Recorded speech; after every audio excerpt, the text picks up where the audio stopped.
Welcome back to Tax Talk with Hey Hey, where we offer simplified tax planning and mentorship to help 6 and 7 figure CEOs ditch the daily hustle by achieving financial independence from your business by increasing your purchasing power and diversifying your source of passive income.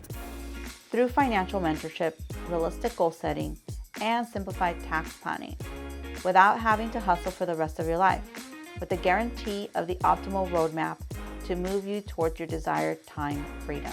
Hi, welcome back everyone to another episode of Tax Talk with Hey Hey. I am your host, Suhey Piedra with Prominence Business, and we're located in beautiful Glendora, California.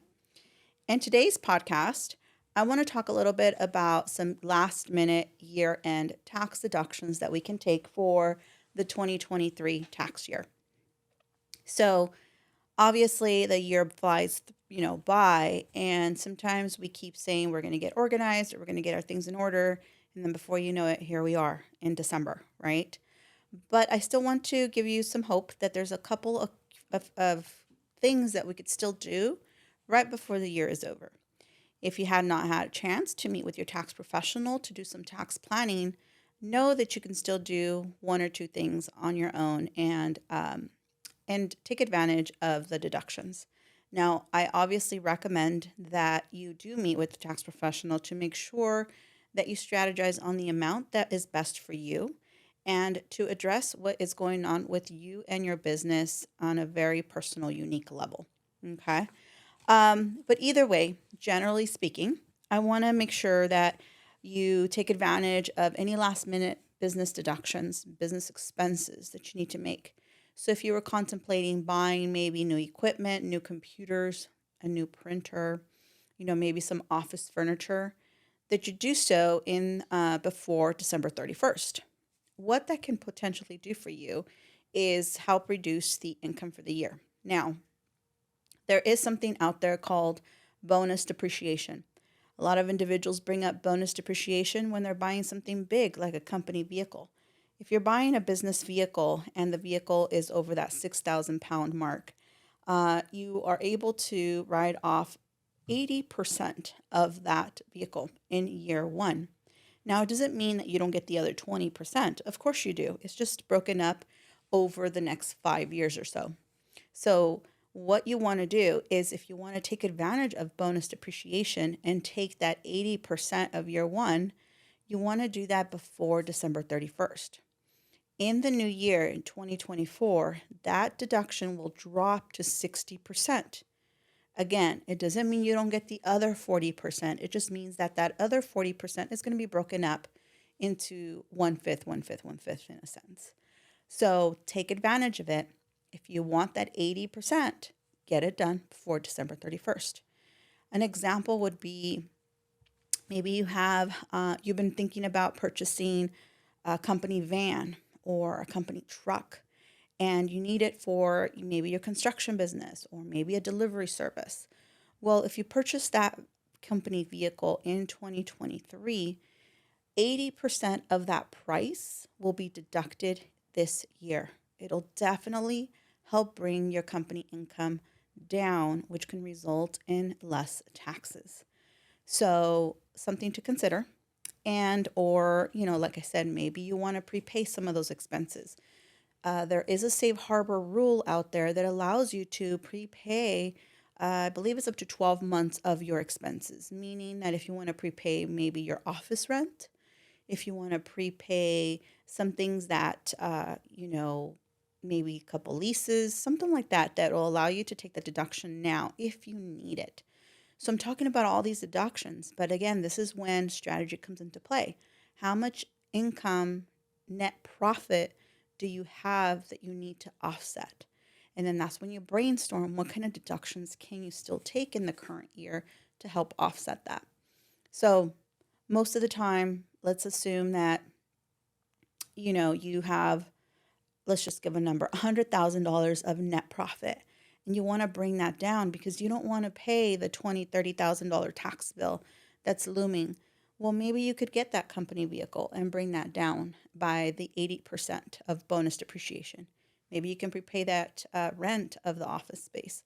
Know that when you prepay, all you're doing is moving expenses that would have been taken in 2024. Now you're taking them in 2023. So it's a patch, but it's not a fix all. So just take that into consideration. But make sure that these expenses that you're taking, these deductions that you're taking, that are ordinary and necessary for you and your business. And you can only determine that. So make sure you evaluate that and look at it a little closer. Another really good one is, what about charitable donations? There's a lot of us out there that like to donate during this time of the holidays. Just make sure you do all those donations before December 31st. Maybe you want to donate to a nonprofit that you really truly believe in, your church, or any other organization that is a nonprofit. Make sure they give you a receipt and that they have their federal ID number on there, so that when we take that deduction on your tax return, that we have all the information that we need. Maybe you are, instead of doing spring cleaning, you're doing winter cleaning and you have a lot of items to donate. Well, make sure you get a receipt. That receipt will help us take a deduction for all of the items that you donated. Sometimes you have growing kids, sometimes you just have stuff that accumulates over the years, and you want to donate some of those items. Make sure you do so before the year's over and that you get those receipts to help with those deductions as well. A big one. This one is very, very important because you want to take the time to meet with your financial advisor. Your financial advisor is such a good source for you to meet with, to consider maybe funding the your 401k. Maybe you're not maxing out on your 401k. So you want to take a look at that and see if there's room for you to make extra contributions to your 401k. Or maybe do a Roth conversion. Roth conversions are so important to take a look into during the current calendar year, so that they can be done within that time frame for you to be able to take advantage of that tax-free growth in those Roths. So a financial advisor can guide you with all of those numbers and help you so that you take advantage of those strategies before the year's over. Maybe you want to review your investments with them so that you can review the losses, maybe harvest some losses, maybe have some gains that you're trying to, offset. So, great time for you to sit down with your financial advisor and review those reports with them to see if there's any opportunities there that you could take advantage of. The other good thing about meeting with a financial advisor is you can also look into your FSA or HSA accounts. So, what are those? It's your flexible spending account. Maybe you have one with your employer and there's room in there to make extra contributions. Know the difference between a flexible spending account and your HSA, which is the health savings account. The flexible spending account may have limitations as far as when you utilize that money. It's either kind of use it or lose it. So make sure that you look at what those limitations are. With the health savings account, they don't. It's not use it or lose it. With the health savings account, you can actually accrue the funds in there and use them when you're 80 years old or something like that. So take advantage of what the max is for the year and see if there's room for you to make additional contributions in there and take that deduction for the current calendar year.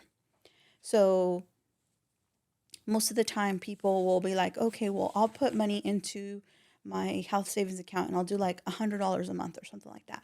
Well, at the end of the year, if you really look, you have room to make an extra contribution and max out that deduction a little bit more. So review that and see if there's some good opportunities for you to take advantage of there. The last one, or one of the last ones that I want to talk about, is the RMDs. What the RMDs are is your required minimum distributions.